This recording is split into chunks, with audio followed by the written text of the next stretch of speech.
บายดีสบายดีท่านผู้ช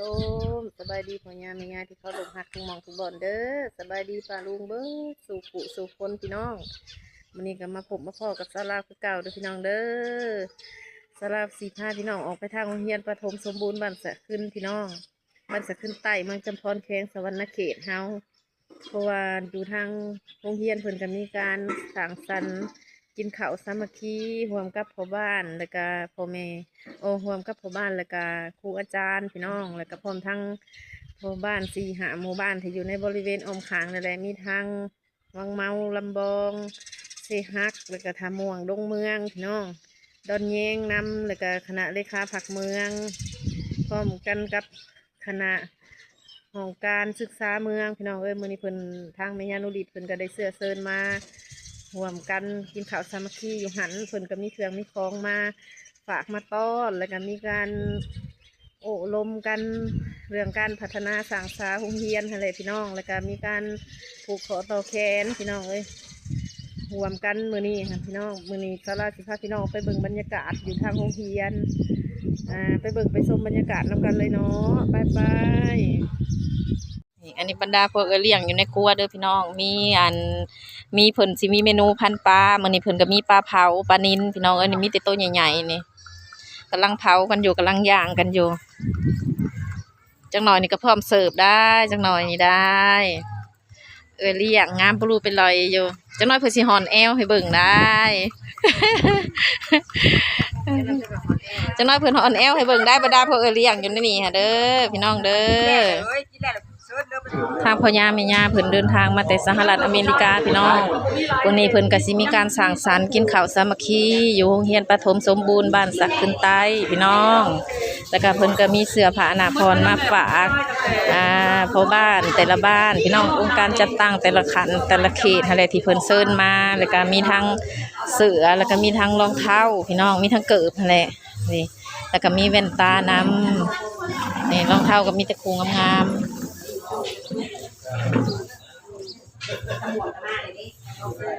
ตอนนั้นแล้วปุ๊บเลยไอ้คนไปเช่นสื่อด้วย โอ้โดยขนาด มันผู้ได้แน่บ้านได้แน่นะเอาอย่างนี้อันนั้นด้วยที่ตัวไป นี่แว่นตาก็งามแว่นขยายได้นี่แว่นอ่านหนังสือได้ตัวนี้นะโดยแว่นขยายเสื้อผ้าเสื้อลายทหารมาแต่สหรัฐอเมริกาผู้ใดพี่น้องมีแต่โตงามๆเพิ่นก็มาฝากทุกคนเลยที่เพิ่นเชิญมาพี่น้องนี่แต่ละคันแต่ละเขตอันนี้หมดทุกคนเด้อบิ๊กเด้อปากกาบิ๊กอันนั้นของสูงของปากเก่าผม โอ้โดยขอบใจเนี่ย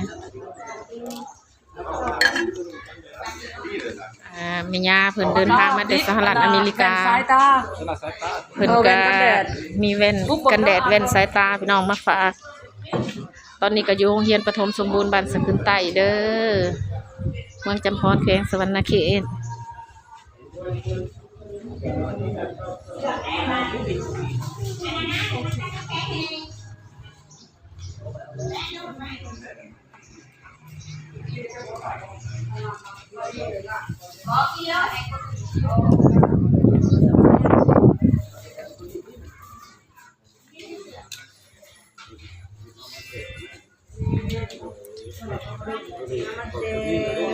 เลือกเอาซุปเอามิตรขู่งามๆฮะ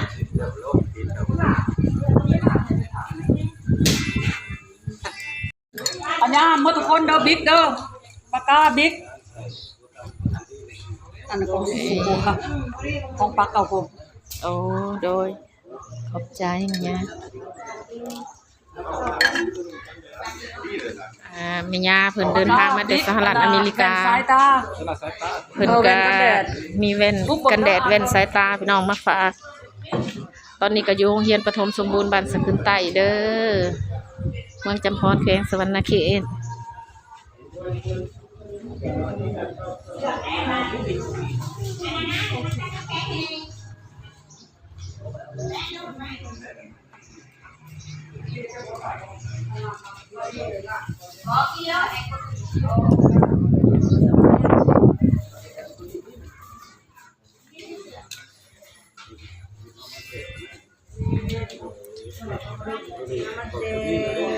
เลือกเอาซบเอามิตรคูงามไปเลยน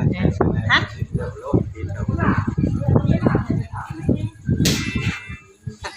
วิยงานๆตอนนี้ก็กำลังเข้าสู่พิธีเด้อพี่น้องการสร้างสภาพแวดล้อมที่เอื้ออำนวยหรือการส่งเสริมทักษะใหม่ๆให้แก่ครูอาจารย์และน้องน้อยนักเรียนเพื่อเฮ็ดให้นักเรียนแห่งนี้เป็นบ่อนบ่มสอนเยาวชนให้มีคุณภาพอย่างแท้จริงเนื่องในโอกาสอันสง่าราศีนี้ขอถือเป็นเกียรติต้อนรับท่านคำตาสินสรห้องเลขาปลักเมืองประธานคณะกรรมการปกครองเมืองจะพรก็เป็นเกียรติขวงขอส่งเสริม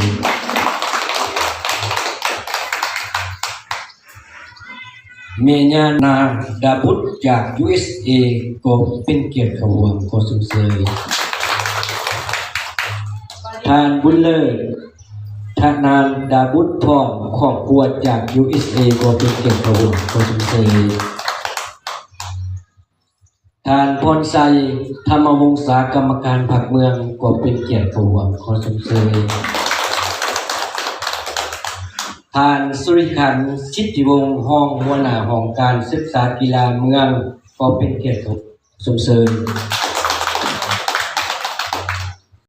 คณะเลขาพรรคบ้านนายบ้านพร้อมด้วยคณะก็เป็นเกียรติขวงขอส่งเสริมบรรดาทานแขกการนำขันเมืองเลขานายบ้านอ้อมข้างก็เป็นเกียรติขวงอย่างพอเพียงขอส่งเสริม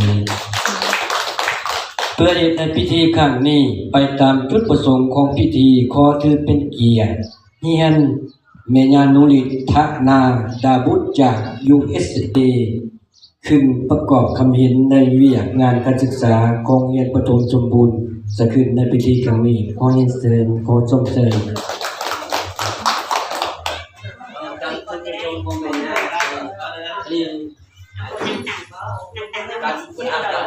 เวลามาห่วงกับพวกเราอันน่ะท้ายที่สุดก็บ่แม่นท้ายที่สุดแต่ว่าเกิดว่าเอามาห่วงกันมื้อนี้ก็ได้พบหน้าพ่อตาเพื่อแลกเปลี่ยนความเกิดความเห็นและก็สร้างสรรค์พัฒนาโรงเรียนให้ดีขึ้นกว่าเก่าเนาะอันน่ะพวกข้าพเจ้าในนามครอบครัวฐานะดาบุตรนี่ก็ได้สร้างสรรค์หลายสิ่งหลายอย่างได้อันน่ะสร้างสรรค์วัดวาอารามได้เฮ็ดพวกศิลป์ได้อันน่ะกอบแซมห้อยตีพระบาทแล้วก็ได้ทาสีห้อยแจกพร้อมด้วยโต๊ะตั้งเครื่องอุปกรณ์หลายสิ่งหลายอย่างในวัดบ้านสะตึกไก่และพร้อมเดียวกันก็ได้สร้างศาลรวมสร้างศาลหนทางแล้วก็มาสร้างศาลโรงเรียนนี่ก็เป็นน้องชายของข้าพเจ้าคือท่านบุญเลิศท่านอาจารย์บุตรนี่ได้เฮ็ดทั่วโรงเรียนนี่แล้วก็น้องชายกับเอื้อยที่อยู่ประเทศฝรั่งเศสท่านอาจารย์บุตรก็ได้สร้างห้องคอมพิวเตอร์แล้วก็เพิ่นก็ได้มอบคอมพิวเตอร์ให้อยู่นี่พร้อมน้องชายกับน้องสาวน้องเอื้อยที่อยู่ประเทศฝรั่งเศสแล้วก็เฮ็ดบทจอดรถจักรรถถีบก็เป็นข้าพเจ้าพร้อมด้วยน้องชายแล้วก็มีโต๊ะตั้งของพวกลูกศิษย์อยู่นี่โต๊ะหินตั้งหินอยู่นี่ครับให้พวกลูกศิษย์ได้นั่งเวลาเลิกเรียนก็เป็นข้าพเจ้าพร้อมด้วยครอบครัวของน้องชายพรผ่านบุญเลิศพร้อมด้วยน้องอ้อยน้องไผ่อะไรก็ได้สละประตูปัจจัยมาห่วงก็ในขั้นต่อไปนี่ก็คือว่าพวกเฮามาพบพ่อกันนี่คือทานแม่บ้านต่างๆที่มาห่วงมานี่ทั้งพวกทานเจ้าเมืองคือว่ามีความเกิดความเห็นอะไรที่ว่าสิพ่อแลกเปลี่ยนกันให้สร้างสรรค์พัฒนาให้มันดีขึ้นกว่าเก่าเฮาก็คิดได้ว่าบ้านใดเมืองใด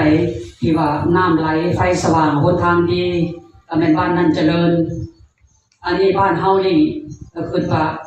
สิได้น้ำประปามานี่ก็ฐานะดาบุตรแม่ของข้าพเจ้านี่แหละและพร้อมด้วยทานสุรินันทวงศ์และพร้อมด้วยทานครูพูนธรรมวงศาก็คือพ่อของอาจารย์กุ๊กคนนี้ก็ได้อุตสาหะซอกซ้อนหาจนได้น้ำประปามาใส่เท่าทุกมือนี่ก็คือว่าเป็นความพยายามที่ดีที่สุดของพวกท่านทั้งหมดขั้นต่อไปเขาก็คือว่าคือฐานเห็นนี่แหละเงินครัวของโรงเรียนเขานี่ก็ได้เห็นอยู่ในพื้นดินก็คือว่าถ้าว่าเขาได้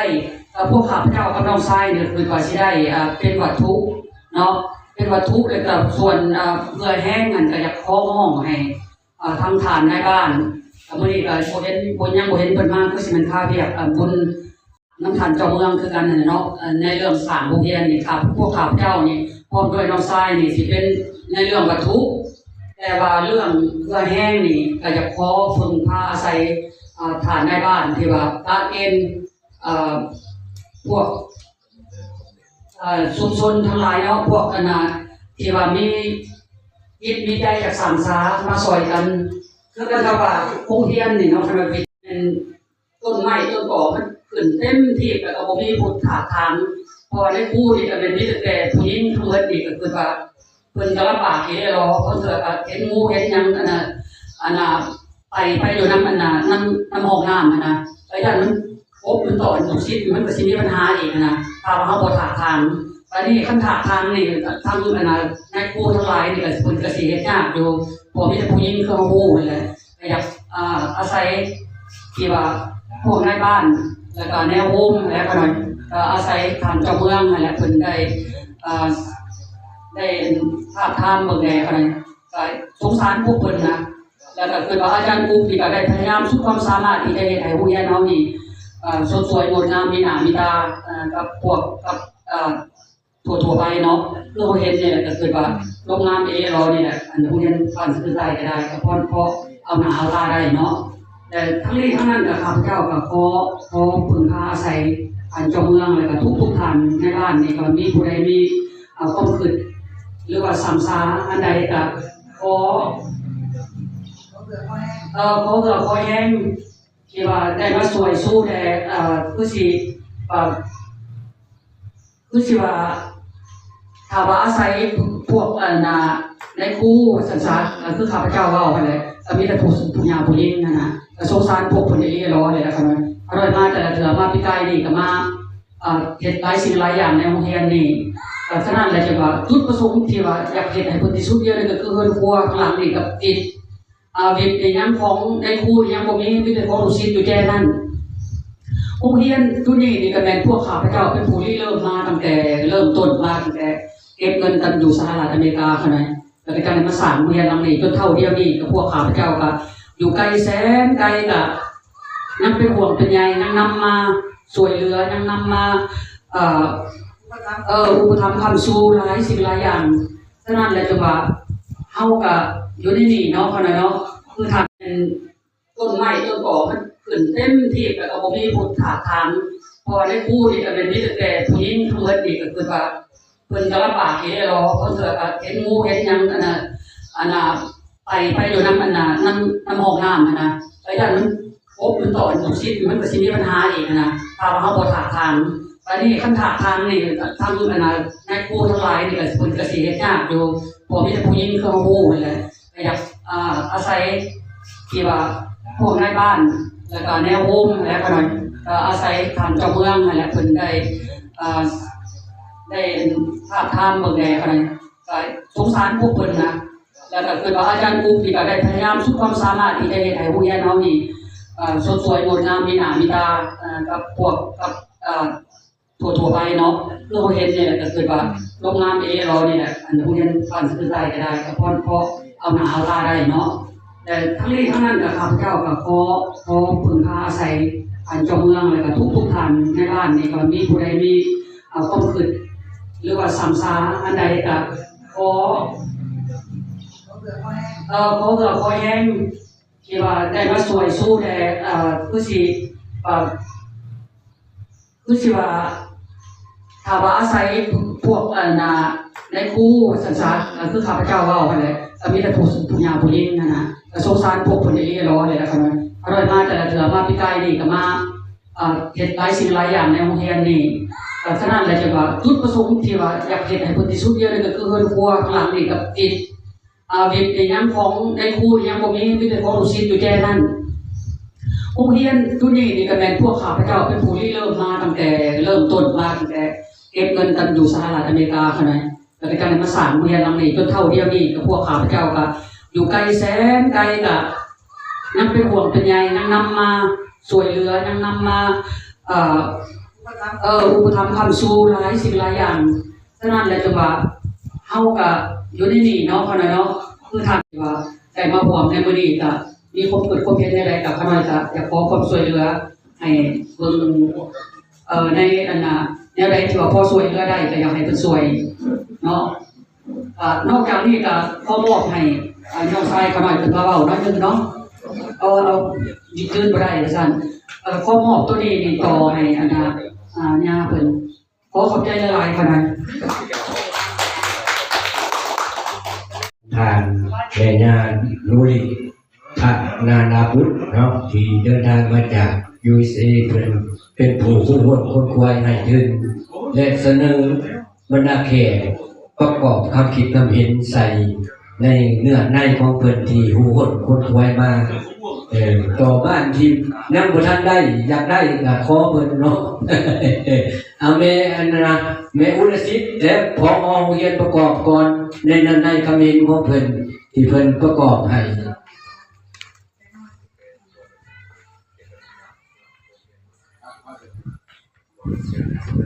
ยังมีโคยุ่งยากโคสะดวก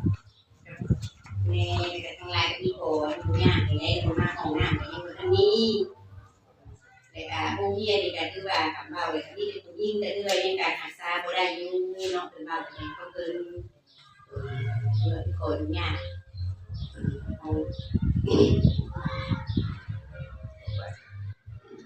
เดี๋ยวหัวทั้งทานก็ยังลายเนาะยังบนทะเลหัวมีอยู่แต่ว่ามันก็ยังโบเนนาปันไดพอกับลูกกล้วยก็ยังเข่าคุ้นก็ยังหลักเข่านูก็ยังได้เกิดเดิมหาว่านั่นก็ดีแต่ก็โบเป็นตอนนี้เนาะ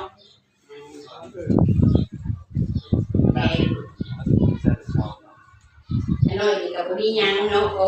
ปกใจน้ำพวกอ้ายพวกเอื้อยโดยมีสุขภาพแข็งแรงปราศจากโรคภัยไข้เจ็บนานาประการเนาะขอให้เป็นอยู่ดีมีแห้งอย่าร่ำรวยขอการเดินทางตลอดปลอดภัยขอขอบใจ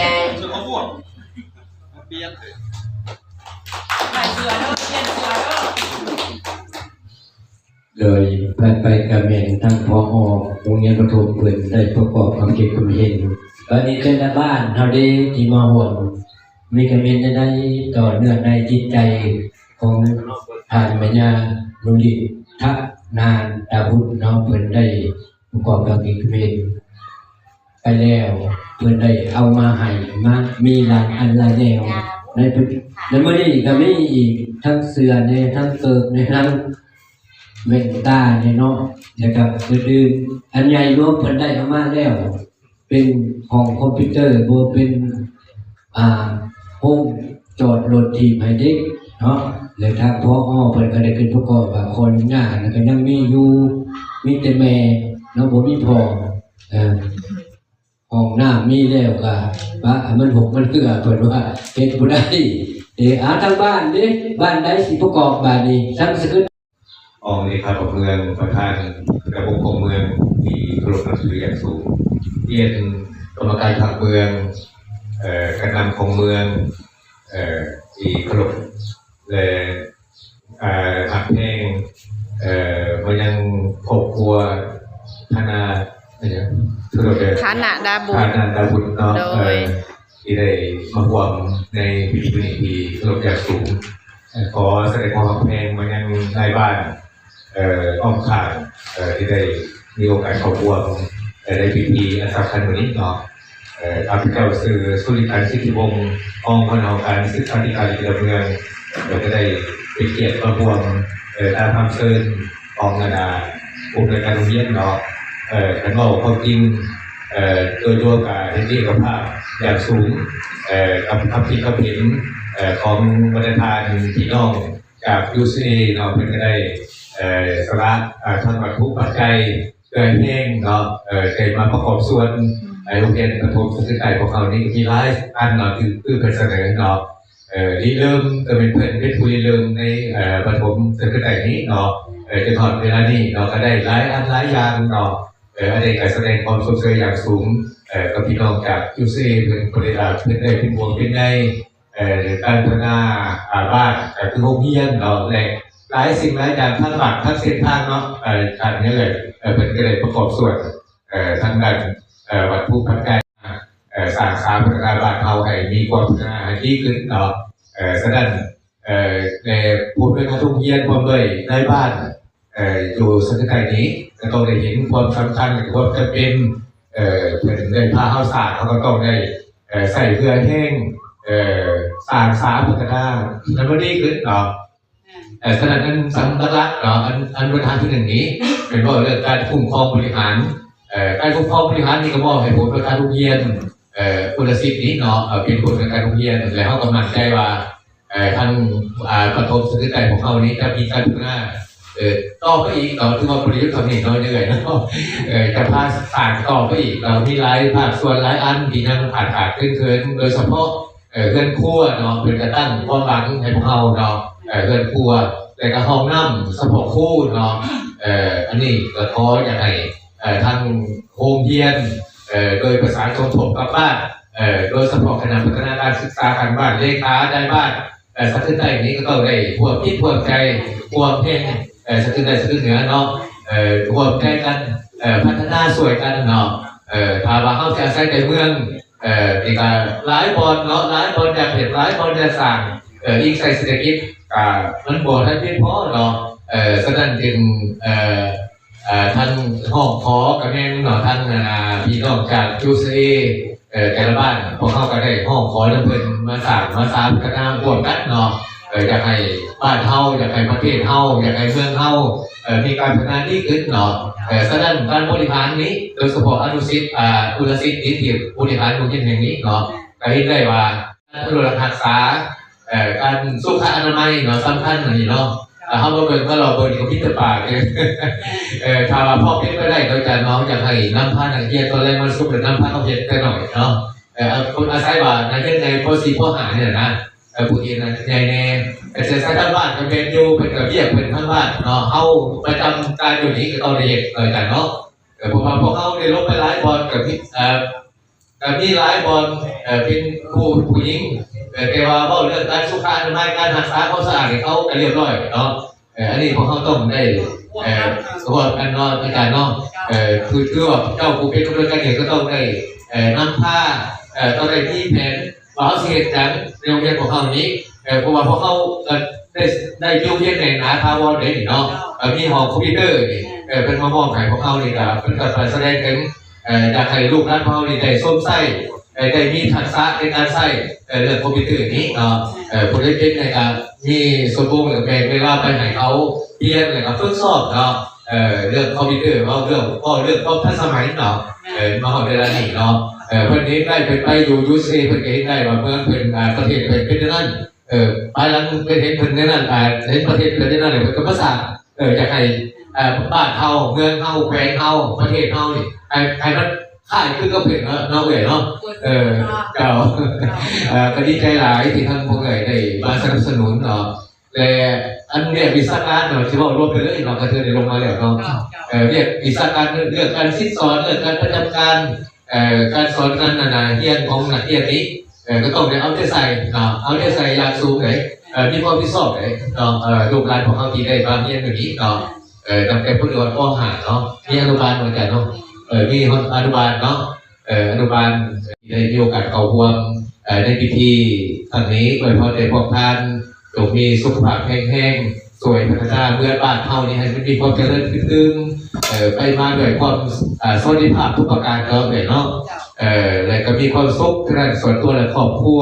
และขอแสดงความขอบใจนำการจัดตั้งทุกภาคส่วนอย่างที่พี่น้องที่ได้มีโอกาสเข้าร่วมในพิธีครั้งนี้โดยเฉพาะในพวกท่านทั้งหมดทั้งหญิงทั้งชายจงพร้อมกันมีสุขภาพแข็งมีความสุขทั้งด้านส่วนตัวและครอบครัวขอขอบใจ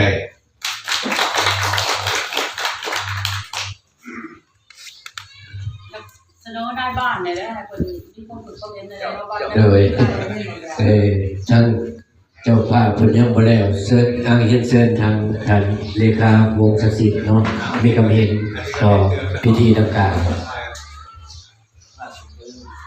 สุขเจริญเนาะเพราะว่ามันหลังค่าเวียกแม่หลายอย่างเพื่อแท้รักเจ็บแนวไหนหลายทางไปนั่นแหละจะได้ครูผู้ชายมาเพิ่มเนี่ยพวกนึงนะพอช่วยเวียกนะกันไปกันมานะฮะ ชายนะว่าผู้หญิงมันก็หลายแล้วเนาะถาดชีจะได้ผู้ชายอีกจะเพิ่มอีกคนนึงพอเล่นเวียดเล่นยังกันนะ ถ้าเอาก็ได้เอาในบ้านนั่นแหละ ได้บ้านช้อนก็ได้เลยนะ เป็นแล้ว ตอนเด็กจะมีถ้าในบ้านผมมีอะไรแล้วมีแต่พวกขอบใจกันขนาดประธานอยู่แล้ว เจ้าวันนี้ข้อต่างนายของพวกทางนันบุตรอยากเสนอนายบ้านเดี๋ยวนี้ทางของพวกทางนันบุตรนี่คือนุริตมณะทางนันบุตรอาจารย์ทางนันบุตรอยากเสนอเป็นวัตถุสร้างเพื่อไม่ว่าบุคคลของพวกบุคคลที่เสนอเป็นวัตถุและอยากร้อนแห้งจากนายบ้านภายในบ้านเป็นแห้ง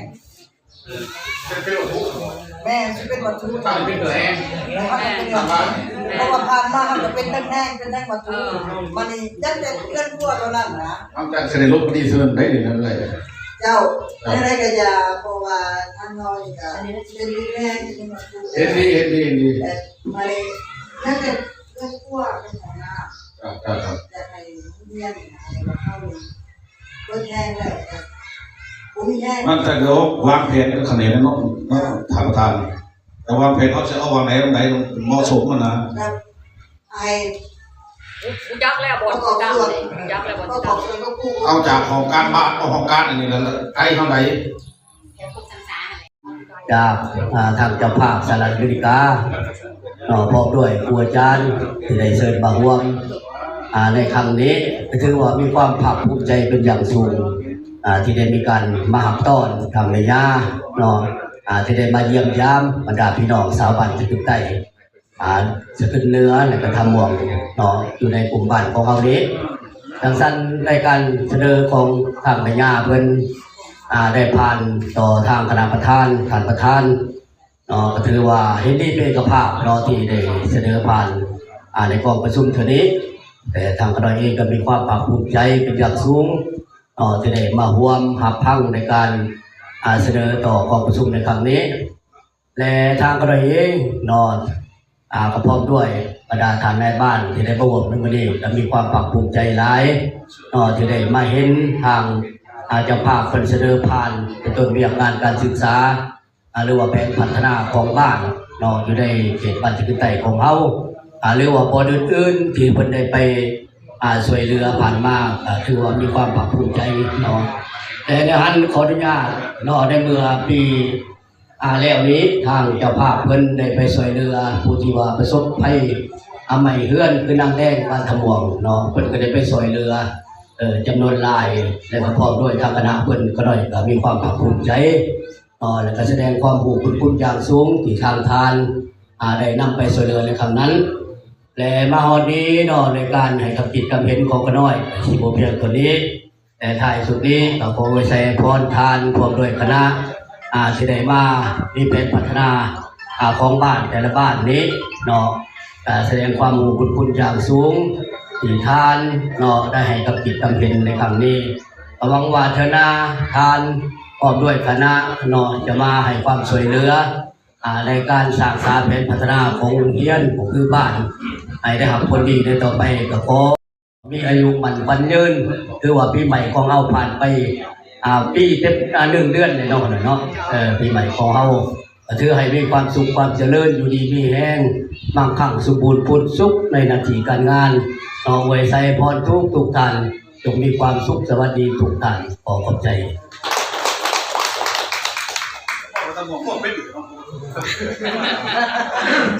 ผู้ซ้อนให้บ้านขึ้นใจแล้ว จากคือว่าการประกอบคำคิดคำเห็นในพิธีกับหลายท่านก็ได้ยกให้เห็นถึงคุณงามความดีของเพื่อนที่ได้หูหดพ้นควายมาให้มีแต่คำย่องย่อสงเสยสั้นโอกาสต่อไปเพื่อแสดงความกตัญญูความหูบุญต่อผู้ที่มีคุณงามความดีได้เสียสละวัตถุและทุนทรส่วนตัวในการพัฒนาการศึกษาของโรงเรียนปฐมสมบูรณ์สกุลขอเรียนเชิญเมญานุริตและท่านบุญเลิศทักนานาบุตร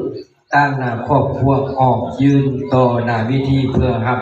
ไปย่องยอสรรเสริญจากประธานคณะกรรมการปกครองเมืองจพรคอยเสริญเอาตั้งหน้าก็ได้ยืนทำกันไปยืนแถวนี้แหละ กับนิ้วคอยก็ได้ได้กับพอจับ ครับแล้วกันเนาะ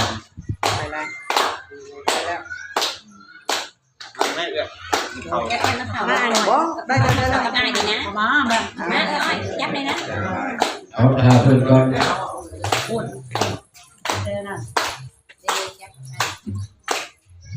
เอาเป็นสักขีพยานทุกคนเนาะอันนี้เนาะเป็นใบเกียรติ จบเซ้ยบาดนี้ เจ้าใบเกียรติคุณเนาะใจละลายเอาเจ้า ฮัลโหลไปกว่าแม่เนาะแต่ปัจจุบันนี่ลงมือแล้วแหละได้แค่100ปลายกว่าแม่เนาะก็ถือว่าเดี๋ยวนี้ก็สมควรเนาะและเดี๋ยวนี้อีกใส่ทุนทอนของพวกเฮาก็บ่หลวงบ่หลายเนาะ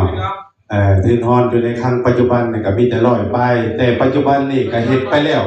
เนาะมันเงินอยู่100ปลายแต่เลขที่2นี่ก็ยังบ่ทันได้เนาะจักซั่นแล้วพวกเขาน้อยก็แนะนำตั้งหน้าอำนาจการปกครองบ้านเนาะก็ถึงเป็นพี่น้องธนาธบุตรนี่แหละเนาะคือขน้อยกับลูกแม่ย่าเครื่องเด้น้องเท่ากรมรถศิลป์เนาะก็ที่ว่าโดยมีหยังกะจะขอความช่วยเหลือเนาะก็บ่ได้ว่าเนาะเล็กๆน้อยๆหรือว่าประกอบส่วนเนาะเพราะว่าตกมาฤดูยามฝนเนาะก็ที่ว่า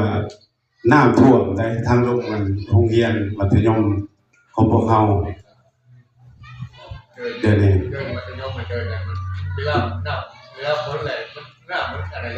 แม่นเพราะว่าเดี๋ยวนี้หันน้ำไหลลงมาแต่เดินบ้านแล้วก็มาค้างอยู่ในหันนะตกเดือน5เดือน6นี่ถือว่าน้ำท่วมเนาะก็สิมีเท่านั้นแหละเนาะการประกอบกับคิดกับเห็นนี่ท้ายสุดนี้เนาะขน้อยก็บ่มีหยังแสดงความขอบคุณใจทั้งการนำการเมืองและก็ทั้งเจ้าภาพเนาะที่มามีส่วนร่วมหลายอันหลายอย่างคือกันกับป้อตือวีกเนาะคือประมาณนึงเราเสนอหรือว่าทั้งเจ้าภาพเพิ่นกับต่อเติมเฮือนครัวหันหรือว่าสิ่งที่เพิ่นเฮ็ดมาหันเนาะคันทาว่าเนาะมีความจำเป็นทางบัญชีขึ้นของพวกเขาน้อยได้เนาะบางทีก็สิช่วยได้เนาะบางงานเอาขอจบขอขอบใจข้าพักเมือง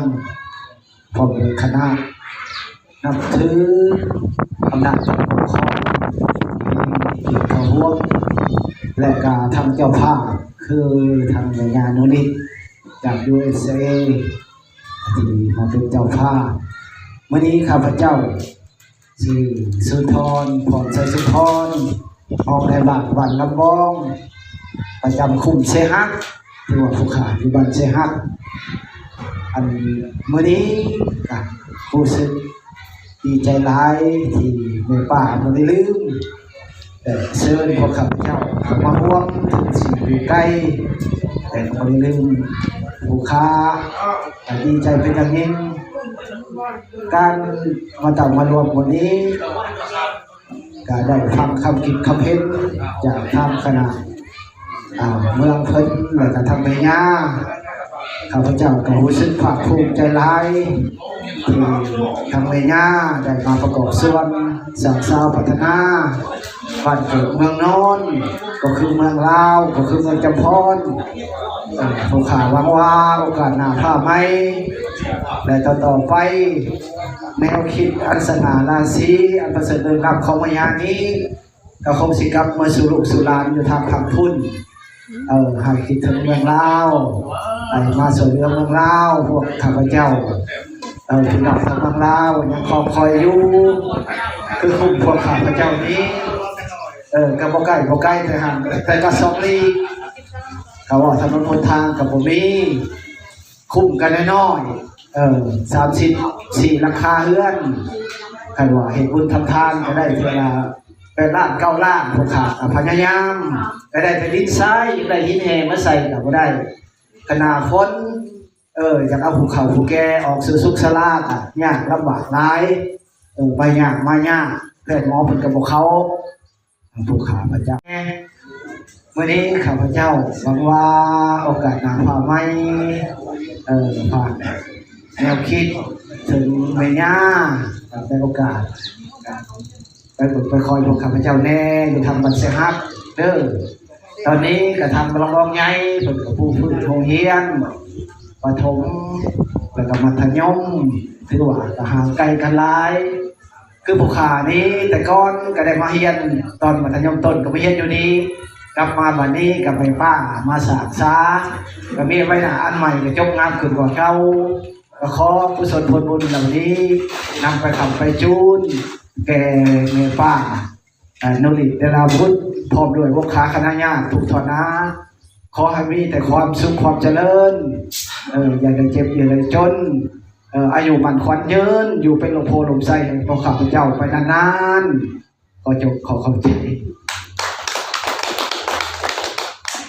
เจ้าทางลำบองเพิ่นก็ได้ประกอบไปเห็นความยุ่งยากของเพิ่นกะคอแล้วเนาะเฮ็ดงานก็ได้แต่9 ล้าน10 ล้านได้แต่ทรายบ่มีแห่เพิ่นว่าได้แห่เพิ่นยังปูนอีกพอได้ลูกได้หลานได้ผู้เฒ่าผู้เที่ยวไปสุขศาลายามเจ็บจดเจ็บเป็นเนาะเอาดอนแยงบัดนี้สุดท้ายกระบวาเนาะกระสั้นกะเข้าสู่พิธีต่อเด้อเพื่อเป็นเข็ม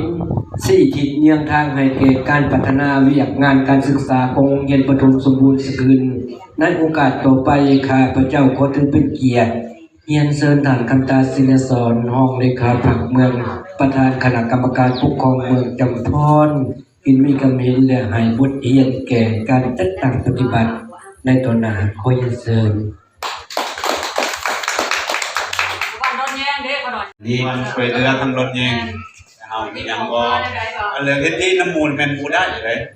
ใช่ไหมเจ้าสิบได้เป็นนี่น้ำมูได้บ่เป็นพิธีเสนอน้ำล้างซะเนาะก็ขอสวัสดีบรรดาท่านที่ได้พร้อมกันมาร่วมพิธีในมื้อนี้ก่อนอื่นข้าพเจ้าก็ขอเรียนถามพรชัยธรรมวงศากรรมการพรรคเมืองที่เคารพและนับถืออย่างสูงเรียนถามสุริคันท์สิทธิวงศ์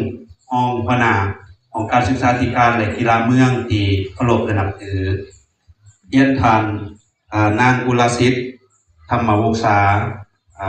ผู้อำนวยการโรงเรียนปฐมสมบูรณ์สกุลที่เคารพและนับถือเรียนถามซีทอโปรตาเซนทานอึงโกศลซึ่งเป็นนายบ้านสกุลเหนือสกุลใต้ทั้งแม่นตั้งนาสมาคมพ่อแม่นักเรียนที่เคารพและนับถืออย่างสูงและประธานองค์การปกครองบ้านที่ได้มาร่วมในมื้อนี้พิเศษด้วยความเคารพนับถืออย่างสูงแม่ย่านุริตธานาดาบุตรอันบุญเลิศธานาดาบุตรพ่อเกิดครอบครัวของเพิ่นทั้งเอื้อยทั้งสองท่านที่ได้ติดตาม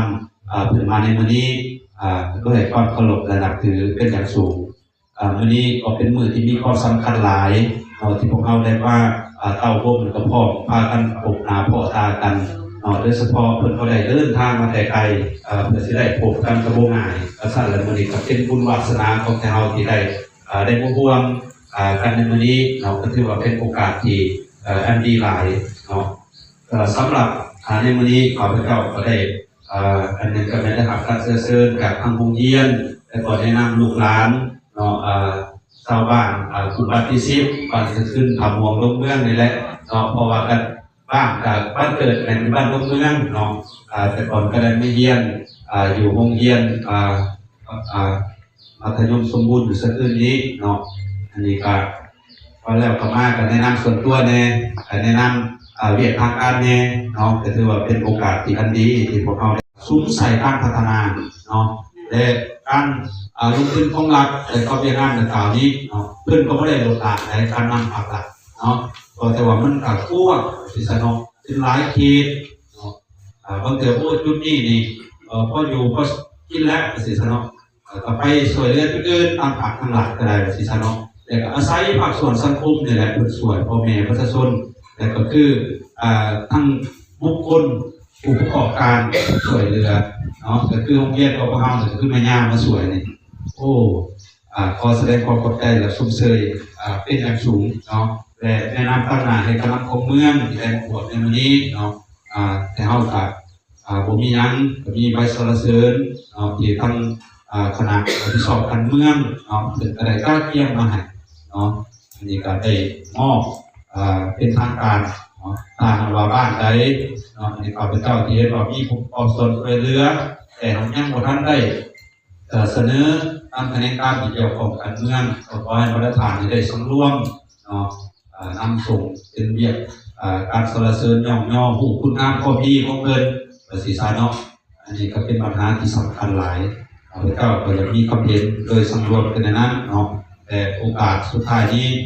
ข้าพเจ้าขอแสดงความขอบใจและอวยพรใส่มายังประธาน ให้สนใจปรารถนาได้ก็ได้สมความมุ่งมั่นปรารถนาที่ได้มารวมมาเยี่ยมมายามในครั้งนี้แต่ว่าเกิดหน้าก็จะได้มาสนับสนุนเนาะในการเป็นพัฒนาในครั้งต่อไปเรื่อยๆในนอกหน่อยเนาะจากสังคมก็หน่อยการมีมาพันมาตอนกันของท่านจะผูกให้ดีเองในต่อไปอย่างขอขอบใจน้อยลูกภาพบาดนี้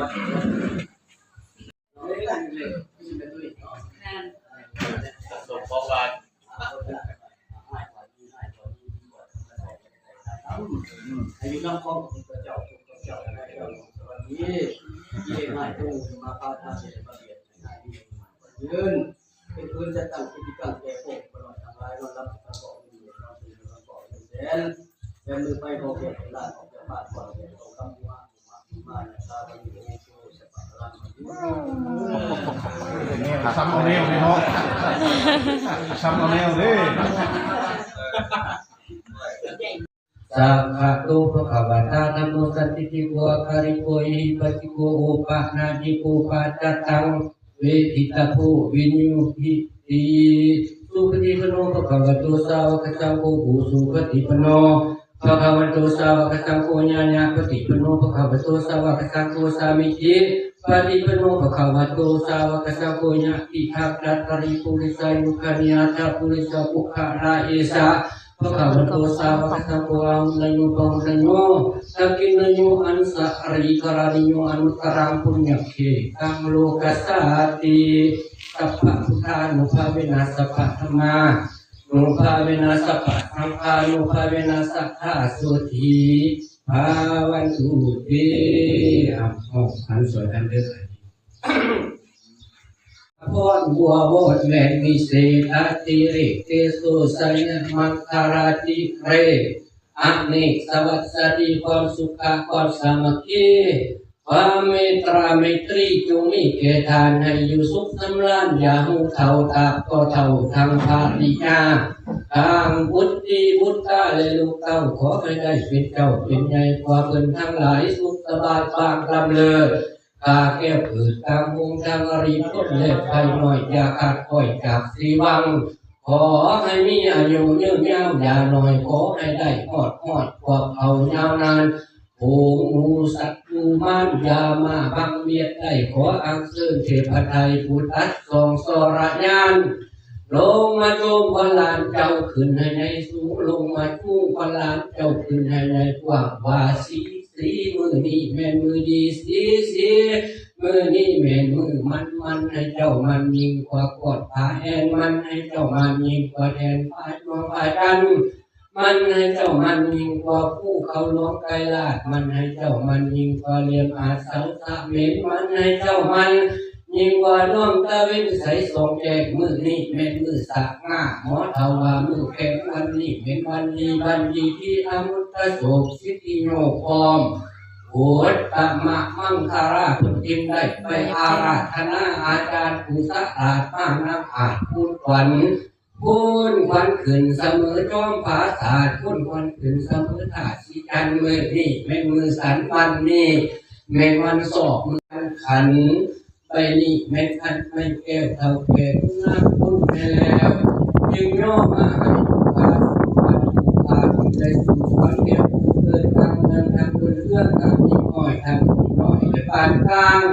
ทำเศร้าห้ามเด็กเขาเก็บโอแม่พ่อลูกเต้าเล็กนาดีทางเศรษฐีเด็กต้อยกล้าควรนับเมืองสักหมู่ชาวเมืองขวัญที่เรื่องหามเลิศฟ้าขึ้นขี่หลังมาแก้วเทียบเอาขวัญว่ามาเยือน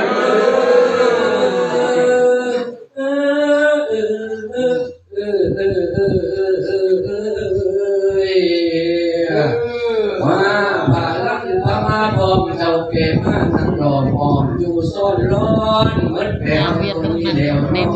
ฝันถึงมันก็บ่มีแก่เมื่อแก้วตัวเดี๋ยวมันโกรธน้องพาขวัญถึงมันก็โหมีได้ขออังเชิญเทพไทยเจ้าผู้มีบุญมาสวยพูนสวยย่อคนล้านเนื้อขออังเชิญเทพเจ้าผู้อยู่กำไทยเหนือมาสวยพูนสวยย่อคนล้านเนื้อขออังเชิญเทพธิดาผู้อยู่กำไทยไตมาสวยพูนสวยย่อคนล้านเจ้าเนื้อขออังเชิญเทพาทองไทยผู้อยู่หออาสนะคำมาสวยพูนสวยย่อคนหลานเจ้าเนื้อสิบหอสะดำลุกมาแต่ผู้น้อยมาสวยพูนสวยย่อคนหลานเจ้าเนื้อ30หอน้อยลุกมาแต่ผู้หลวงมาสวยพูนสวยย่อคนหลานเจ้าเนื้อ40หอหลวงลุกมาแต่เมืองฟ้ามาสวยพูนสวยย่อคนหลานเจ้าเนื้อ50หอกาลุกมาแต่ผู้หอผู้วงมาสวยพูนสวยย่อคนหลานเจ้าเนื้อหออันนี้แม่นหอสร้างตาคาถาอันนี้คาถาทางเต็มเท่า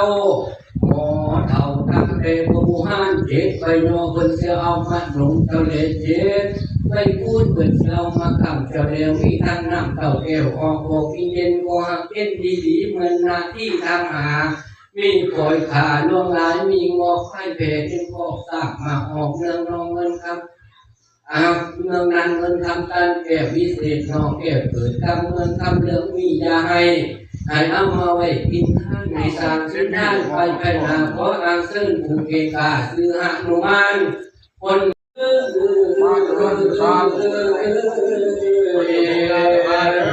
ขวัญพวกทานไปผูกคู่เป็นคอยมาสานี่วันนี้ขวัญพวกทานไปผูกมาเป็นใบคอยมาสานี่วันนี้ขวัญพวกทานไปผูกว่าสิไข่เกี่ยวอ่อน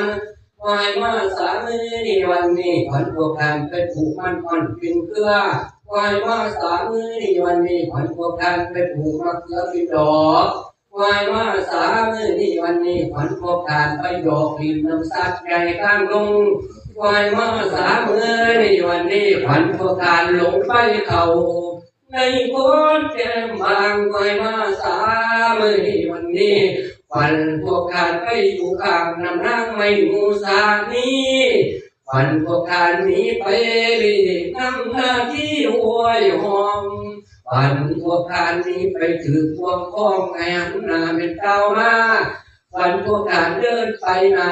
เมืองไทยและฟ้ารังขวัญพวกทานไปหนังให้ต้นละหุ่งงามขวัญพวกทานไปตกน้ำวังเวินให้ไหลเวินมาอยู่บัดนี้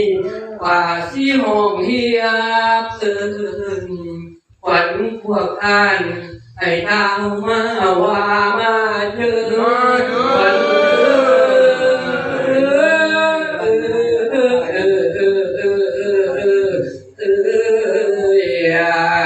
ให้มานำทางคนทองให้มานำของคนเที่ยวน้ำเพียงให้ขวัญพวกทานยังมาเนอน้ำเพียงฟังให้ขวัญพวกทานลอยมาเนอน้ำเพียงพอหอยให้ขวัญพวกทานเห็นความมาหน้าเป็นดาวมากินข้าวต้มเด็กของวันมากินน้ำตาลและน้ำอ้อยมากินก๋วยตี๋หน่อยที่เต้าหมูสีมีทั้งบุรีและยำหมากมีร้านอาหารเป็นปลาพันและปลาโตมีทั้งไก่ปูต้มใส่ปลาขวัญขวซึ่งส่วนขวัญหัวเกศเก่าให้มากินข้าวอยู่ในบ้านมากินบ้านอยู่ในถ้วยมากินถ้วยอ่อนทานหวานข้าวเข็มถือซับปลาปืนทองมีหวงสุวรรณเต็มผ้าผ้านเอาหน้าตั้งไว้เสินเอาขวัญพวกทานไทยให้มาเข้าบูแอนสาเอ๋ยว่ามาเจอขวัญบุญ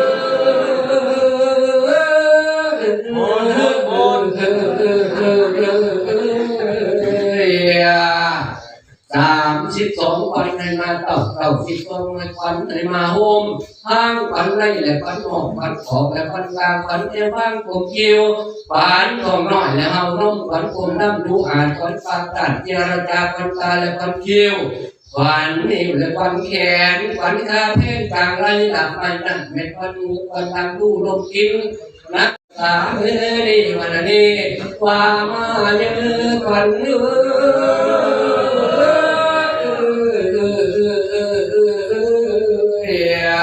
กินข้าวปีให้ควันพวกทานห้าเกี่ยวมาปีให้ควันพวกทานข้าให้ควันพวกทานขึ้นมาได้ของเบาต้นเท้าควันหัวข้าที่เจ้าให้มาเขาแมนอยู่เพียงจัตตุธรรมวัฏันติอายุวันโนสุขังบาลัง เที่ยง